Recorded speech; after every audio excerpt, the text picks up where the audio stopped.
আসসালামু আলাইকুম। আজকের ভিডিওতে আমরা দেখব কিভাবে অ্যাডোবি স্টক অ্যাকাউন্ট করতে হয় এবং কি ফাইল আপলোড দিতে হয়। গত ভিডিওতে আমরা দেখেছিলাম কিভাবে শাটারস্টকে অ্যাকাউন্ট করতে হয়, শাটারস্টকের প্রোফাইল 100% করতে হয় এবং কি ফাইল আপলোড দিতে হয়, কিভাবে ফাইল রেডি করতে হয়। কেউ যদি আগের ভিডিওটা না দেখে থাকেন অবশ্যই আগের ভিডিওটা একটু কষ্ট করে দেখে নেবেন। প্রথমে আমরা একটা ব্রাউজারে চলে যাই। ব্রাউজারে চলে গিয়ে আমি এখান থেকে সার্চ করব Adobe Stock Contributor।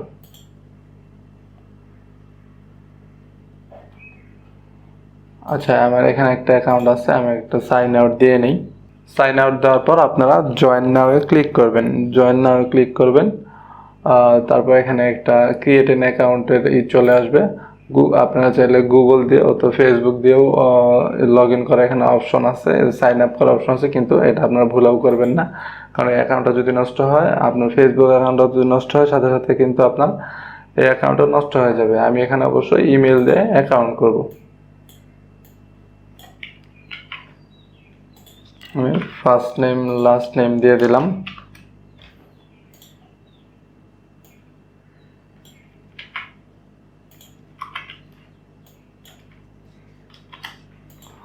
আর এখানে একটা যেকোনো একটা পাসওয়ার্ড দিয়ে দিলাম। পাসওয়ার্ড দিয়ে এখানে বার্থডেটা দিলেই এখান থেকে, তারপর কান্ট্রি কি অবশ্যই বাংলাদেশ দিবেন, দিয়ে ক্রিয়েট অ্যাকাউন্ট দিবেন। ঠিক আছে, ক্রিয়েট অ্যাকাউন্ট দিলে অ্যাকাউন্টটা ক্রিয়েট হয়ে যাবে। যেহেতু আমার এখানে একটা অ্যাকাউন্ট করা আছে, সেক্ষেত্রে আমি এখানে আর ক্রিয়েট অ্যান অ্যাকাউন্ট দিলাম না, আমি আমার আগের অ্যাকাউন্টে চলে যাবো। ক্রিয়েট অ্যান অ্যাকাউন্ট দেওয়ার পর আপনার অবশ্যই মেইল একটা এসএমএস যাবে, মেইলটা ভেরিফাই করে নেবেন। ক্লিক করে জাস্ট একটা ক্লিক করে মেইলটা ভেরিফাই করে নেবেন।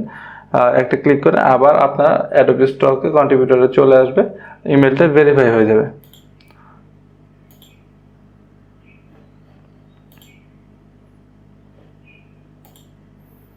আমি এখন সাইন ইন গিয়ে আমার যে আগের অ্যাকাউন্ট আছে অ্যাকাউন্টটিতে চলে গেলাম।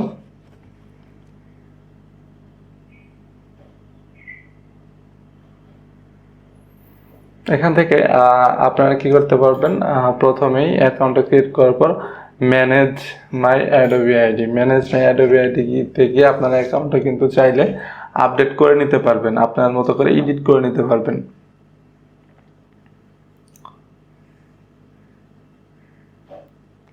আচ্ছা, নেটটা একটু স্লো কাজ করছে। এখান থেকে যদি আমি এডিট প্রোফাইলে যাই, এডিট প্রোফাইল থেকে আপনার হচ্ছে এখান থেকে আপনি কি করবেন, আপনার প্রোফাইল পিকচার এখান থেকে অ্যাড করে নিতে পারবেন। তারপর প্রোফাইল নেম কি সেটা অ্যাড করে নিতে পারবেন। ডিসপ্লে নেম কি হবে, স্ক্রিন নেম কি হবে সেটা অ্যাড করে নিতে পারবেন। তারপর কোম্পানি, এখানে আপনার যদি কোনো কোম্পানি থাকে সেটা দিয়ে দিতে পারেন। আমি এখানে মেইল অ্যাড্রেসটা দিয়ে রেখেছি। তারপর অ্যাকাউন্ট নেম, এখানে মেল ভেরিফাইয়ের জন্য যে এখানে আপনার ভেরিফাই যদি করা থাকে তাহলে ভেরিফাইড দেখাবে আপনার ফোন নাম্বার, আর হচ্ছে এখানে সেকেন্ডারি কোনো ইমেল যদি থাকে সেটা দিয়ে দিতে পারেন। আমরা এখন দেখব যে অ্যাকাউন্টের ক্রিয়েটের জন্য এতটুকুই আপাতত।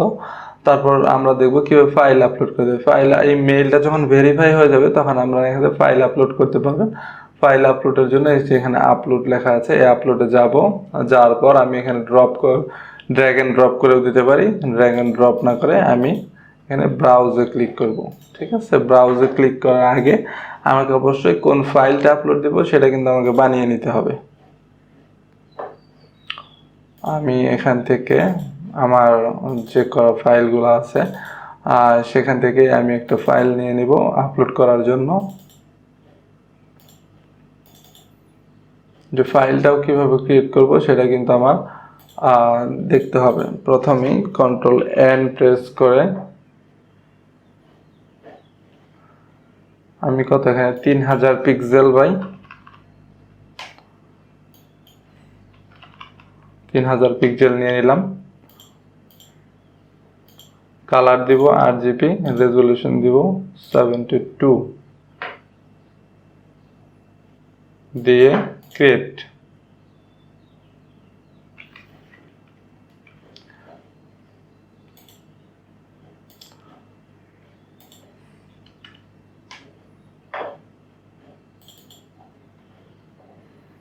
এখান থেকে আমি যে কোনো একটা ডিজাইন নিতে পারি। এগুলো আমার করা ডিজাইন, আমি ক্লায়েন্টের জন্য করেছিলাম। এগুলো দিয়ে কিন্তু এগুলা এখান থেকে একটা আপলোড দেওয়ার জন্য দেখাবো, কারণ ক্লায়েন্টের জন্য যেহেতু করেছি এগুলা আপনার অবশ্যই আপনার অ্যাকাউন্টে আপলোড দেওয়াটা ঠিক হবে না, কিন্তু আমি জাস্ট শুধু আপনার দেখানোর জন্য করছি। এটাই নেই।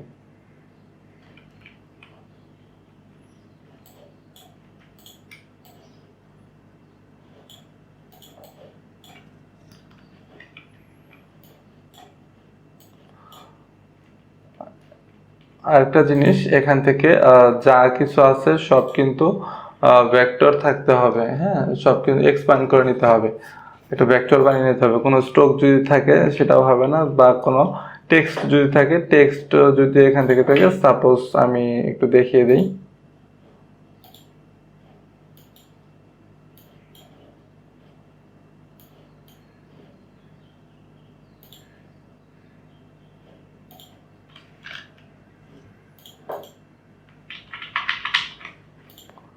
কিছু টেক্সট লিখে নিলাম। এবার সাপোজ যদি টেক্সট থাকে সেটা কিন্তু আপলোড দেওয়া যাবে না, সেটা অবশ্যই অবজেক্ট থেকে এক্সপ্যান্ড করে নেবেন। বা যদি কোনো স্ট্রোক থাকে, স্ট্রোকটাকেও অবজেক্ট থেকে এক্সপ্যান্ড করে নেবেন। যদি এরকম ধরেন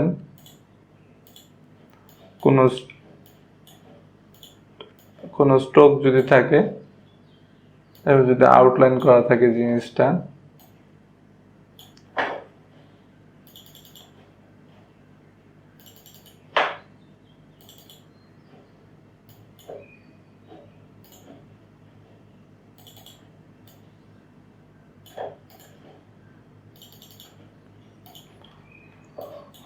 এরকম যদি আউটলাইন করা থাকে, এটাকেও কি করতে হবে, এখান থেকে আমি এক্সপ্যান্ড করে নিব।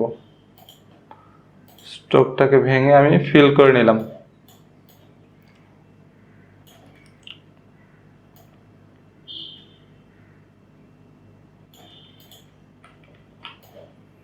সবগুলোকে ধরে একটা গ্রুপ করলাম।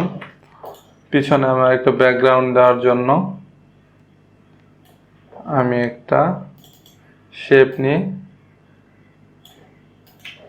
ব্ল্যাক কালার একটা ব্যাকগ্রাউন্ড দিয়ে দিলাম। ব্যাকগ্রাউন্ডটা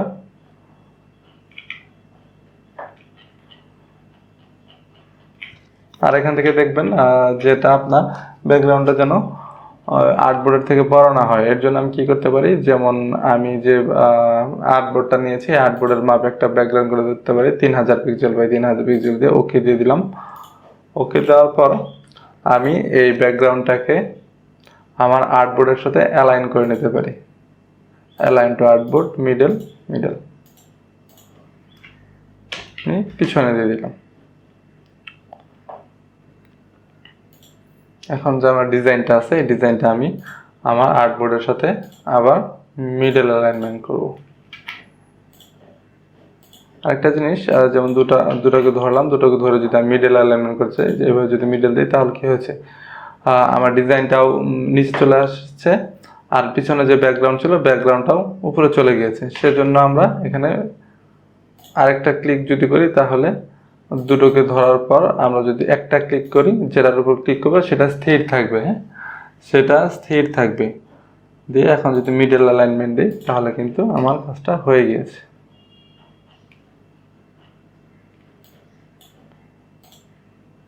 আর্টবোর্ড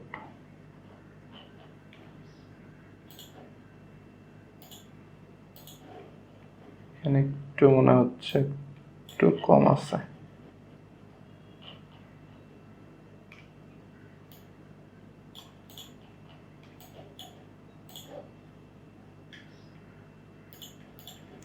আচ্ছা, এখন আমি ফাইলটা সেভ করব। সেভ করার জন্য ফাইল থেকে সেভ এস, সেভ এসে গিয়ে আমরা সাপোজ ডেস্কটপেই সেভ করি।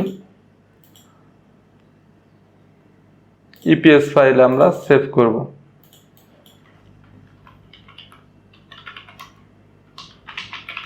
টি শার্ট ডিজাইন লিখে আমরা ফাইলটাকে সেভ করে নিলাম।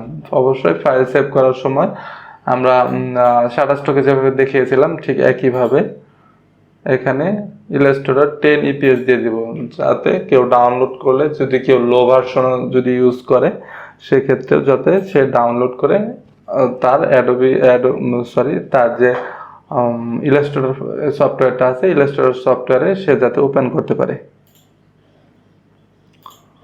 আচ্ছা, আমাদের এখন কোথায় গেল?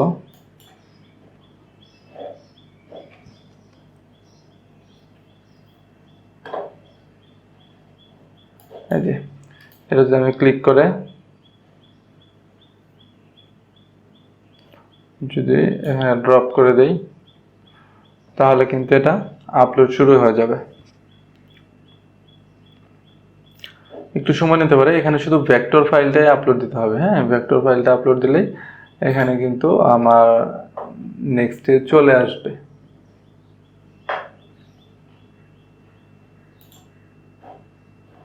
তারপর এখান থেকে আপনারা কি করবেন, যেমন ক্যাটাগরি কি গ্রাফিক্স এখানে অলরেডি দেওয়া আছে।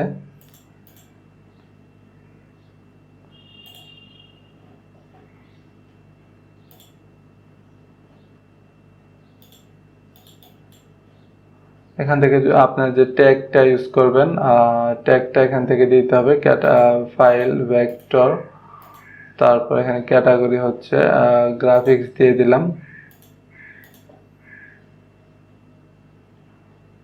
এখান থেকে যে আমি যদি চাই এখান থেকে আমি কিছু ট্যাগ দিয়ে দিব, অবশ্যই ট্যাগ দিয়ে দিব। T shirt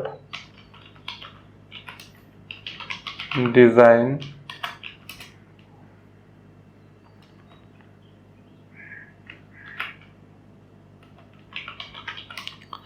T shirt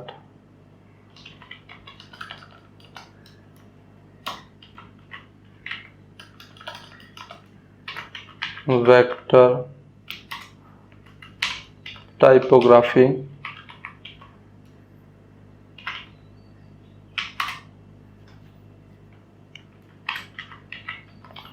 vector design,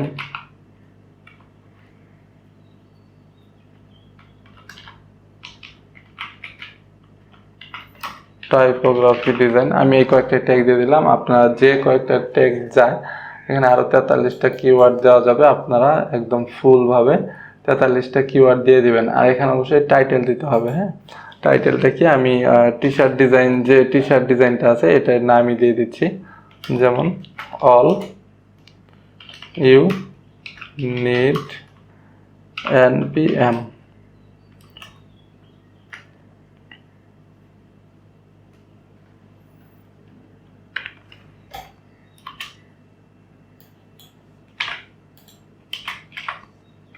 আবার দিয়ে দিলাম NPM T shirt design.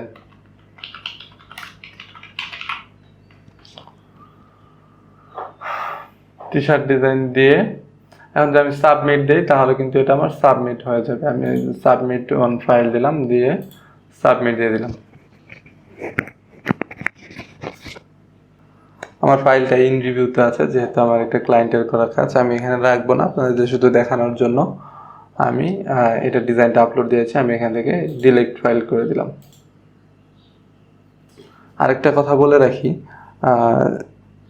Stock মার্কেটে হচ্ছে আপনি একই ফাইল একই ডিজাইন কিন্তু আরও 5টা 10টা সাইটে কিন্তু আপলোড দিতে পারবেন, এতে কোনো সমস্যা নেই।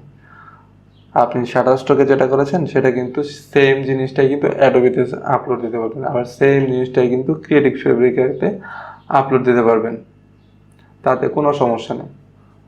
তো সাপোজ আপনি 10টা সাইটে আপলোড দিলেন, আপনার 10টার থেকে যদি $50 করে যদি পার মান্থ আসে, সেক্ষেত্রে কিন্তু আপনার ভালো একটা অ্যামাউন্ট হয়ে যাবে। আশা করি বুঝতে পেরেছেন। আজকে ক্লাস এই পর্যন্তই। আসসালামু আলাইকুম।